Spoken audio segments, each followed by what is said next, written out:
On commence tout de suite avec les bases indispensables à connaître. Utilisez votre couteau pour passer à travers les grillages. Il est parfaitement capable de découper du métal puis de trancher la gorge d'un ennemi sans en déchirer la peau.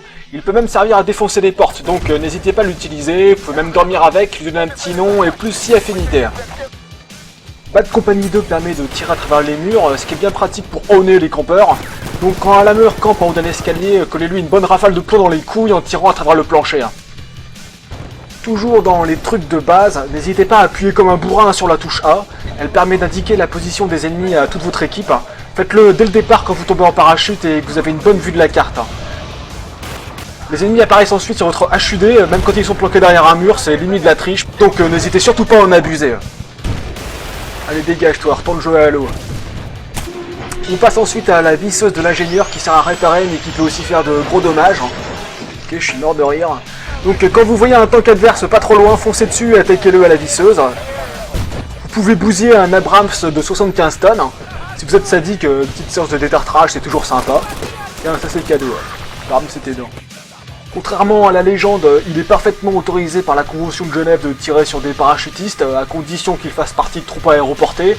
Personnellement, je dirais même que c'est conseillé, donc n'hésitez surtout pas à faire un peu de spawn kill. Tiens, ça te fera la dicte. Un autre truc un peu inutile, à moins d'avoir vraiment le cul bordé de nouilles, il est possible de tirer dans la tête d'un pilote d'hélicoptère. Bon, par contre, c'est vraiment difficile, donc à utiliser en dernière extrémité ça. On passe ensuite aux techniques de gros lameurs, alors là je vous préviens, ça va aller crescendo. Donc on commence par exploser la maison qui contient l'objectif avec un char. Simple et efficace, suffit de bousiller 2 ou 3 murs, en 3 ou 4 obus normalement, vous ruinez la caisse. C'est une bonne technique, 0 skill, 100% résultat.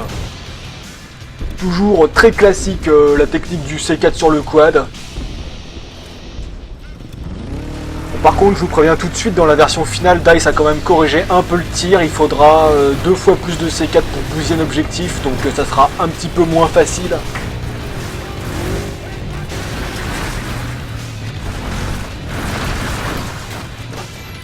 Bien naze, bien efficace. Toujours plus lame, là vous pouvez faire ça aussi avec les drones. Donc là il faut être 2 par contre. Il y a un gars qui pose le C4 sur le drone. La deuxième personne le pilote et quand elle est arrivée à l'objectif, en fait elle donne le signal. Et quand le signal est donné, le premier gars qui a posé le C4 fait tout péter.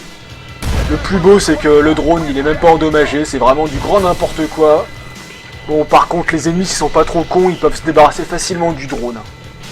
Alors, cette fois-ci, la technique, elle est pas trop lame, ça va, mais on va l'affiner ensuite, vous verrez. Pour la plupart des objectifs, on peut éviter de trop s'approcher en montant sur le toit, et de là, on largue le C4.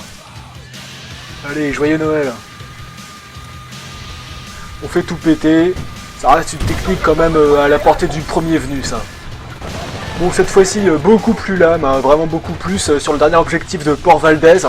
Bon, là, il n'y a pas de petite fenêtre pour balancer le C4, donc vous vous faites pas chier, vous posez ça sur le toit, vous faites tout péter, et la caisse en dessous est ruinée quand même, c'est vraiment nul. On espère quand même que ce sera patché, ce genre de truc.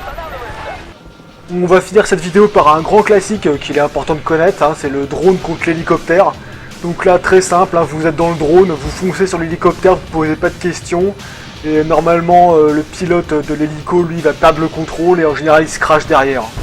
Là aussi, on espère quand même que ça va être patché car c'est vraiment très nul comme technique et très facile. Bon, bah c'est tout pour aujourd'hui. J'espère que vous avez quand même appris 2 ou 3 petits trucs. Rendez-vous vite sur Naufrag et n'oubliez pas de vous laver les mains après avoir touché un gamepad. Ciao tout le monde!